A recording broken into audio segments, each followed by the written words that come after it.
التشيع ولا بعقيدة إيران ولا بأهل السنة والجماعة. ده موضوع بره خالص. وأنا دايما بقول عبارة علمها لي أحد أصدقائي المحترمين لما شاف المشروع ده، الموضوع ده: أنا ما ذهبت إلى مكان من فبراير الماضي حتى الآن إلا سئلت فيه. وللأسف يروجه بعض الناس يعني بطريقة مش حلوة. يعني من كام يوم كان في أحد زملائنا المرشحين جاي من اسكندرية إلى القاهرة، دخل يمون بنزين في محطة في أول دمنهور كده، فسألوه عمال المحطة: أنت فلان؟ قال لهم: أيوة أنا فلان.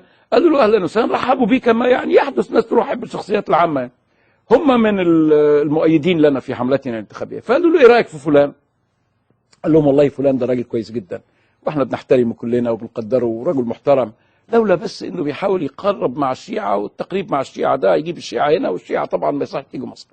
هو يعلم، هو نفسه يعلم تمام العلم كما أعلم أنا أنه لا شأن لما أقوله في برنامج الانتخابي بالتقريب مع الشيعة، وأنني أنا الذي عدلت عبارة التقريب. كان في دار هنا اسمها دار التقريب بين المذاهب اللي هي بين السنة والشيعة. نعم. وكان أول من أدارها شيخ مشايخنا الشيخ محمود شلتوت، وشيخ مشايخنا الشيخ محمد المدني، وكان فيها الشيخ علي الخفيف، الشيخ محمد أبو زهرة، وعدد من علمائنا الكبار، وكان فيها عدد من مشايخ إيران، الشيخ القمي والشيخ الكشاني الكبير ومن إليه.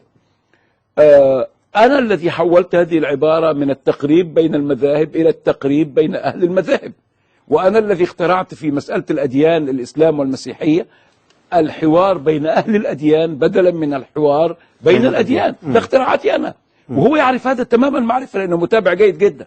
لكن استحل أن يقول للناس دون أن يعرف أنهم مؤيدية طبعا، أن يقول للناس: والله العوة ده راجل كويس جدا ومحترم، لولا موضوع التقارب مع الشيعة، والشيعة دي هتيجي مصر ويجيبوا الشيعة هنا والبلد تبوظ يعني. أنا أعلم أنه الحادثة دي بالذات لم تؤثر، لأنه الثلاث أربع أولاد اللي كانوا موجودين عارفين مين العوة وعارفين موقفي إيه. لكن مثل هذا الكلام يؤثر، مثل هذا الكلام لما يعرض على الفيسبوك وفي التويتر وما أعرف إيه يؤثر في كثير من الشباب.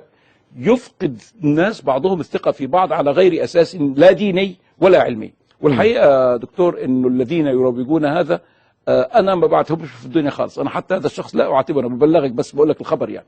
إنما أنا مرجئهم إلى يوم القيامة، لأنه في يوم القيامة سيقتص للشاة القرناء اللي لها قرون من الشاة الجلحاء التي ليس لها قرون، وسيوقف الله المؤمنين ويقول: أخر هذين حتى يصطلحا، وأنا سأطالب بحقي يوم القيامة.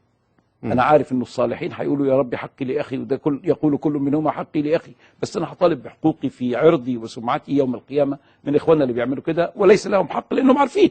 والله لو كانوا يجهلون ما همني شيء، لكن لا يجهلون هذا. يعني مسألة خطر جدا يعني. تمام. طيب اسمح لي أسمع من حضرتك